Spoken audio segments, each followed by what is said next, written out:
A paz do Senhor, meu querido. Eu sou o pastor Elias Xavier e esse é o nosso programa Missões Online, Cristo até os confins da terra. Lembrando a você que aqui você tem o melhor comentário da Escola Bíblica Dominical. E você que ainda não se inscreveu no nosso canal, aproveite essa oportunidade, se inscreva no nosso canal, compartilhe os nossos vídeos, venha comigo, vamos juntos fazer parte dessa corrente do bem, dessa corrente pela propagação do Evangelho de nosso Senhor e Salvador Jesus Cristo. Lembrando a você que até o final desse trimestre nós queremos alcançar aí o número de 1000 inscritos. E para isso eu preciso muito da sua ajuda, preciso que você compartilhe aí com os professores da Escola Bíblica Dominical, com os amantes, alunos da Escola Bíblica Dominical, compartilhe nas suas redes sociais, divulgue esse nosso trabalho, que é um trabalho fundamental, que é um trabalho importante para o nosso crescimento e elevo espiritual, tá certo? Então, a lição que nós vamos estudar hoje é a lição de número 3, que será ministrada nas nossas igrejas no próximo domingo, dia 19 de janeiro do ano de 2020. E o tema da nossa lição, a natureza do ser humano. Esse é o tema da nossa lição. E como todas as outras lições que nós temos estudado na nossa Escola Bíblica Dominical, que é também a maior escola de teologia do mundo, essa lição ela é de uma grande importância, uma grande relevância para o nosso crescimento espiritual, na nossa comunhão com Deus. Então você não pode perder de forma alguma, tá certo? Além de você assistir esse nosso comentário aqui, mas você precisa estar aí na sua igreja nesse próximo domingo, compartilhando tudo que você aprendeu e também aprendendo mais com os demais irmãos, para que nós possamos crescer juntos nessa nossa vida espiritual. Então, o nosso comentarista, o pastor Cláudio Honor de Andrade, ele divide essa lição em 4 pontos principais, sendo que o primeiro ponto da lição, ele fala sobre a complexidade do ser humano, mas aí para a gente poder entender melhor essa complexidade do ser humano, da natureza humana, da natureza do homem, aí o comentarista ele fala sobre a natureza de Deus, fala também sobre a natureza dos anjos, e daí sim a gente vai tratar sobre a natureza humana, sobre a natureza dos homens, para que nós possamos ter uma compreensão melhor, né, dessa nossa complexidade.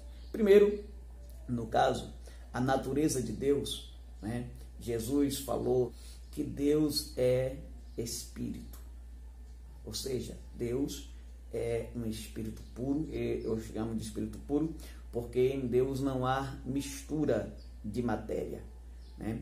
Como ele disse para Moisés ali na sarça, eu sou o que sou, um espírito puro, desencarnado, estático, que não muda, não aumenta o seu tamanho, também não diminui, né? Não fica mais poderoso, também não fica menos poderoso. Como disse o apóstolo João, Deus é luz e não há nele sombra de variação. Ou seja, Deus é um espírito puro, um ser desencarnado que não depende e não tem um corpo físico e não depende desse corpo físico para sobreviver, como é o caso dos homens. E um ser imutável, um ser que não muda o seu estado. No caso dos anjos, os anjos também são espíritos puros, com 2 diferenças em relação à natureza de Deus. A primeira diferença é que os anjos são criados. A Bíblia diz que os exércitos dos céus foram criados pelo sopro de Deus. Em algum momento da eternidade, quando depois de Deus ter criado os céus, ele sopra e nesse sopro ele cria os anjos que habitam nos céus, né? Então os anjos são seres criados, diferente de Deus, que não tem criador. Deus ele é a força motriz de todas as coisas, criou tudo e não foi criado por nada nem por ninguém. ele subsiste e existe por si só, né? No caso dos anjos, depende de Deus para existirem. E uma outra questão é que Deus é um ser estático, Deus é um ser imutável, puro ato, não muda. Como nós falamos, ele não aumenta e nem diminui em absolutamente nada. Ele é o que é e não muda. No caso dos anjos, os anjos podem mudar a sua natureza, ou seja, os anjos são seres potenciais. Enquanto Deus é puro ato, os anjos são seres potenciais, com possibilidade de mudança de natureza. Eu vou dar um exemplo para você. Lúcifer, que anteriormente era um anjo de luz, o querubim ungido, o príncipe de Deus, o regente do coral de Deus, se rebela contra Deus e perde a sua natureza de comunhão com Deus. Então, o estado de Lúcifer e de uma terça parte dos anjos que o seguiram transformou-se em um estado de anjos caídos, manchados pelo pecado, pela rebeldia e condenados ao lago que arde com fogo e enxofre. Então, como nós vimos, é possível sim que os anjos mudem de estado, como vimos no caso do Lúcifer, que mudou de um estado de pureza, de perfeição, para um estado de rebelião, um estado de pecaminosidade e um estado de afastamento de Deus, né? Então, aí existe essa diferença entre a natureza dos anjos e a natureza divina. Vou falar mais uma vez para a gente poder ter uma compreensão melhor, né, do que nós já falamos até agora, diferenciando Deus e os anjos. Então, o que nós temos aqui? Deus, espírito puro, desencarnado, não precisa e não tem um corpo físico, imutável, não muda, ele é sempre o que é, e criador de todas as coisas, é a força motriz de todas as coisas. No caso dos anjos, também um espírito puro, porém no estado de criatura, porque foram criados por Deus, e também seres potenciais, ou seja, com a capacidade, com a possibilidade de sofrer mudanças em seu estado. Como nós vimos, Lúcifer, que caiu do estado de comunhão com Deus para um estado de pecaminosidade e afastamento de Deus. E no caso da natureza do homem, a natureza humana, ela é um pouco mais complexa, né? Por quê? Porque o ser humano, como nós vimos no nosso texto áureo, Paulo escrevendo, né, para a igreja de Tessalônica, Paulo diz que o mesmo Deus de paz vos santifique em tudo, e todo o vosso espírito, alma e corpo sejam plenamente conservados, até a vinda do nosso Senhor Jesus Cristo. Então, o que nós temos aqui? No caso, enquanto Deus e os anjos são espíritos puros, desencarnados, no caso, o homem é um espírito, é um ser complexo. Por quê? Porque o homem, para existir, para sobreviver, ele depende de dois aspectos. A natureza física, que é esse corpo físico que nós temos, e a natureza espiritual, que nesse caso se divide entre a alma e o espírito, né? Então, quando Deus criou o homem, né, o corpo, ele foi criado a partir do pó, a partir de uma matéria que já existia, né? E esse corpo, no caso, ele foi fundido, ele foi unido, né, a alma e o espírito. Só depois do corpo ser unido com a alma e o espírito é que Adão se torna uma alma vivente. Os homens são uma composição de espírito, alma e corpo. E para a gente viver nessa terra, para a gente sobreviver nesse mundo físico, nós dependemos da união, dependemos dessa unidade aí de corpo, alma e espírito. Se caso houver a separação do corpo e da alma, aí significa dizer que nós já estamos mortos para esse mundo físico. Agora a gente passa aqui para o segundo ponto, né, que vai falar sobre as características do corpo humano, que nesse caso quais são elas, né? Primeiro, a materialidade. Segundo, a visibilidade e tangibilidade. E terceiro, a mortalidade, né? Então, a gente começa falando aqui de fora para dentro, em relação à natureza humana. No caso do corpo físico, o que é essa materialidade? O que é esse corpo? Né? Esse corpo físico aqui é uma composição química que Deus trabalha a partir da matéria já existente. É interessante, é importante a gente entender que o homem não foi criado a partir do nada, muito pelo contrário, Deus pega a matéria já existente e manipula essa matéria, dando a essa matéria essa composição química, né, necessária para a formação do corpo humano. Então, o que é o nosso corpo humano? O nosso corpo humano, na verdade, é cálcio, é potássio, é ferro, é alumínio, é zinco e assim sucessivamente, né? Então, esses elementos químicos foram trabalhados por Deus, foram manipulados por Deus e aí criado, no caso, esse corpo físico no qual nós habitamos. Por isso ele é material, porque ele surgiu, ele foi criado a partir da matéria já existente. E aí, nesse sentido de matéria, né, existente, aí nós temos a questão da visibilidade, que isso acontece por causa do carbono no nosso corpo, nos torna visíveis, né? E a tangibilidade, que é a questão, a oportunidade de a gente tocar, de pegar, né? Então, o corpo físico ele é material, porque veio a partir da matéria já existente, é visível por causa dessa nossa formação química, né? A nossa composição química, a forma que Deus organizou o corpo humano quimicamente, nos dá a possibilidade, né, de sermos vistos e também de sermos tocados. A mortalidade é uma terceira característica do corpo. Quando Deus criou Adão, aqui é importante a gente entender que Adão foi criado com a possibilidade de viver eternamente. O homem jamais morreria. Como, né, comenta o pastor Claudio de Andrade, se não fosse o pecado, né, hoje Adão estaria entre nós.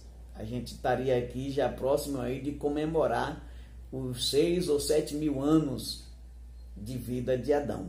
Ia ser uma grande festa. Você já pensou se o nosso pai, né, se o nosso tronco genético, o nosso ancestral estivesse entre nós até hoje? Seria uma festa mundial aí, a comemoração dos 6 ou seus 7 mil anos de vida. Por quê? Porque o corpo humano, o corpo físico, ele foi criado originalmente por Deus com a possibilidade de viver eternamente sem ter que passar por esse trauma que é a morte. Não é? Porém, por causa do pecado, é que o homem passou a morrer, é que o homem perdeu o direito de viver nessa terra aqui para sempre. Como diz o apóstolo Paulo para a igreja, né, de Roma, o salário do pecado é a morte. Agora a gente passa aqui para o terceiro ponto da nossa lição, que traz o tema a alma, o nosso elo com o mundo exterior. Então aqui nós temos, no caso, a alma e o espírito são inseparáveis. A alma é a janela para o mundo e a separação da alma e do corpo gera a morte.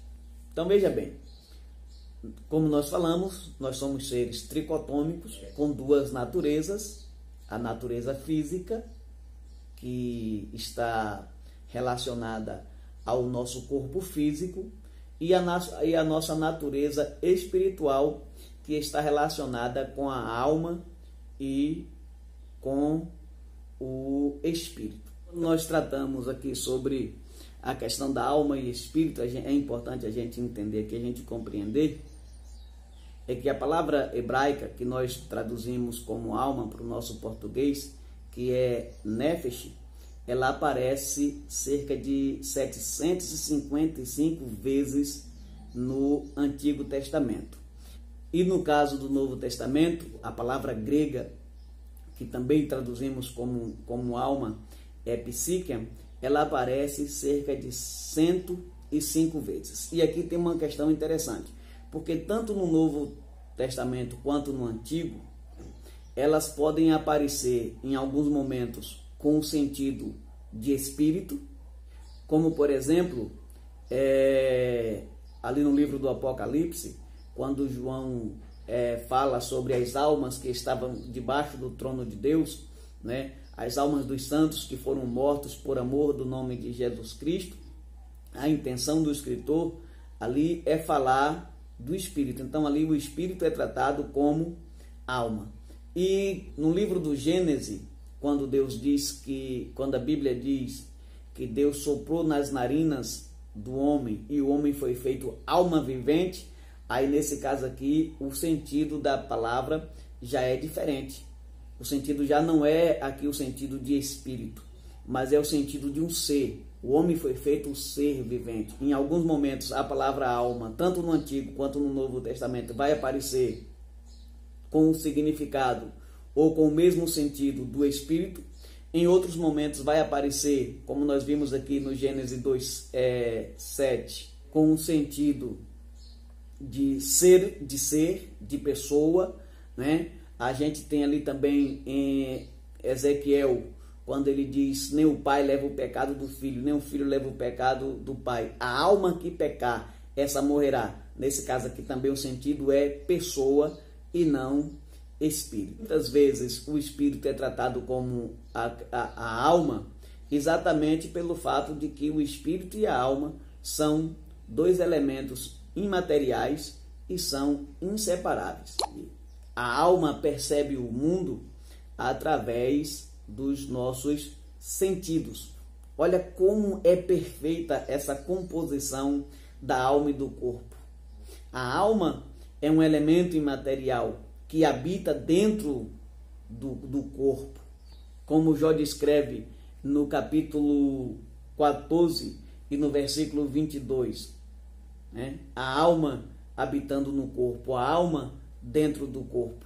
Porém, essa alma, ela tem contato, ela percebe o mundo físico, ela percebe o mundo que está à nossa volta através dos sentidos que nós temos no corpo, que é visão, audição, olfato, paladar e tato.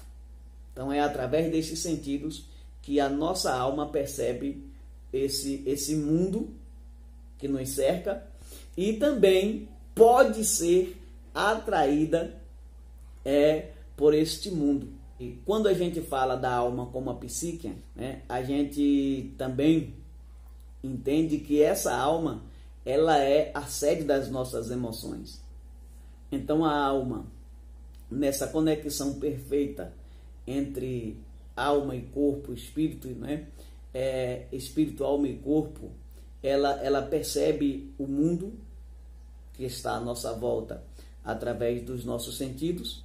Ela pode ser atraída por esse mundo e pode ser levada a uma contaminação com o pecado e as vontades carnais. E isso pode ser um perigo se nós não estivermos de fato guardados debaixo das mãos de Deus, alimentando o nosso espírito com oração, com estudo, com a leitura da santa e gloriosa palavra de Deus. Agora que nós temos a separação da alma e do corpo.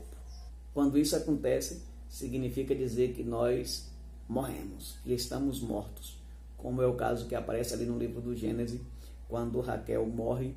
A Bíblia diz que ela morreu porque a alma havia saído, a alma havia apartado-se do seu corpo. Então, a palavra morte, ela tem vários significados, e um dos seus significados, e quando se trata do ser humano, o que mais se adequa é exatamente esse, é a separação, nesse caso. Morte, separação. Separação do quê? Da alma e o corpo.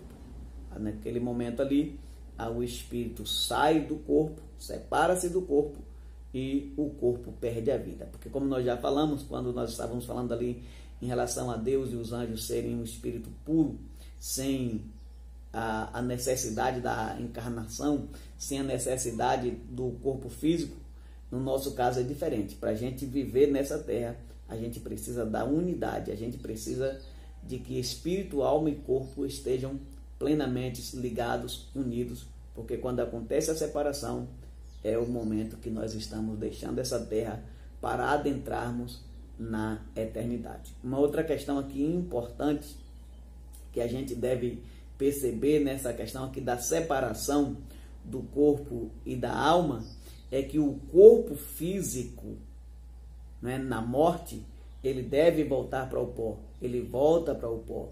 E ali, no caso, ele é transformado. As células do nosso corpo, como nós falamos, essa organização química, né, que temos agora, ela se transforma e essas nossas células, né, passam por um processo de mutação e viram em outras células, como por exemplo as células vegetais. Porém, na ressurreição, esse mesmo corpo será recomposto, esse mesmo corpo ressuscitará. Aqueles que são salvos, né, os santos, ressuscitarão para a vida eterna, para morar eternamente nas mansões celestiais, e aqueles que são ímpios, que fizeram a vontade do diabo, ressuscitarão para serem lançados no lago onde arde com fogo e enxofre, nesse caso onde já estão a besta, o falso profeta, o diabo, com todos os seus demônios. Isso aqui é importante a gente entender. O corpo vai para o pó, se transforma em outras células, mas depois ele retorna, ou para a vida eterna, né, para viver eternamente nas mansões celestiais, ou para ser lançado num lago que arde com fogo e enxofre. Quanto à alma e o espírito, diferentemente do corpo, que a célula se transforma e fica lá aguardando o dia da ressurreição, o espírito não passa por nenhuma transformação. Depois da morte, segue-se o juízo, ou seja, nós entramos na eternidade.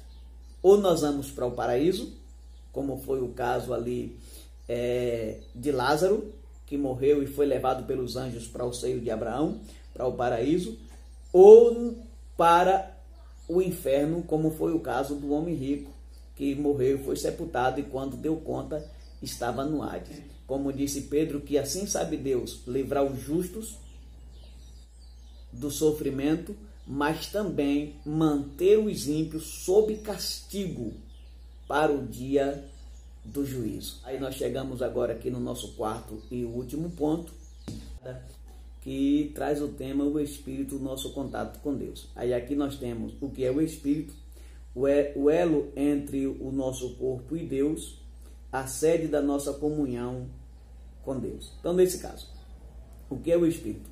O Espírito, juntamente com a alma, é a parte imaterial do homem. É aquela parte que não pode ser colocada em um tubo de ensaio nos laboratórios de ciência. É aquela parte que não pode ser vista e não pode ser tocada. O Espírito é a nossa porta de ligação com Deus. É através do nosso Espírito que nós podemos nos conectar e nos comunicar com Deus. Nessa questão da nossa comunicação com Deus, a gente tem um contraste entre o espírito e a alma, que apesar de serem inseparáveis, como já falamos, alma e espírito não se separam, mas nesse caso a alma, como sede das emoções, ela pode e é atraída pelas concupiscências dessa vida, pelos desejos desse mundo, né? Enquanto que o espírito tem na sua essência uma sede de Deus. Nós vamos observar o que Paulo fala para as igrejas da Galácia, que o espírito luta contra a carne e a carne contra o espírito. E aí nós temos essa luta, e aí nós temos essa guerra entre a natureza humana, as paixões carnais, e a nossa natureza espiritual que, nesse caso, está sediada no nosso espírito, que tem essa sede insaciável de Deus. No momento, nós percebemos o mundo físico de uma forma muito mais concreta do que nós percebemos o mundo espiritual. Isso se dá por causa da queda, isso se dá por causa do pecado. E antes do pecado, Adão, o homem, ele tinha tanto a percepção do mundo físico, através dos seus sentidos, a alma sentia, percebia tanto esse mundo físico, como também ela percebia o mundo espiritual de igual modo.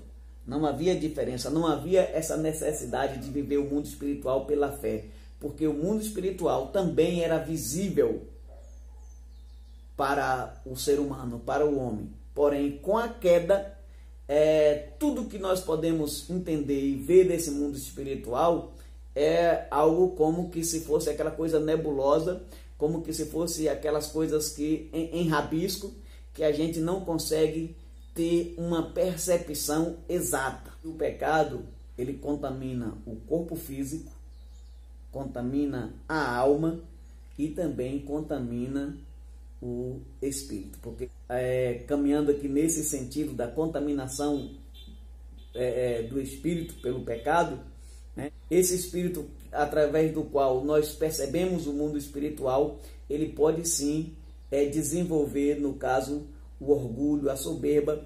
E é exatamente por isso que quando Paulo escreve à igreja de Tessalônica, aos Tessalonicenses, Paulo diz que o mesmo Deus de paz vos santifique em tudo, que todo o vosso espírito, alma e corpo sejam plenamente conservados em santificação até a vinda de nosso Senhor e Salvador Jesus Cristo. Porque o pecado, ele é tão danoso, ele é tão destrutivo, que ele não afeta apenas o corpo físico, ele afeta a alma, ele afeta o espírito. E como é que nós podemos nos livrar desse mal? É através da nossa aproximação com Deus. Então, através da leitura, através do estudo da santa e gloriosa palavra de Deus, através da oração, através da nossa comunhão, nós podemos manter o nosso espírito, a nossa alma e o nosso corpo plenamente conservados até a vinda de nosso Senhor e Salvador Jesus Cristo. Então, esse é o nosso comentário, e aqui eu concluo a nossa lição pedindo para você que compartilhe esse nosso vídeo com todos os seus contatos. E vamos juntos, mais uma vez, nessa corrente do bem, na propagação do Evangelho da Paz. Um abraço e até o próximo comentário.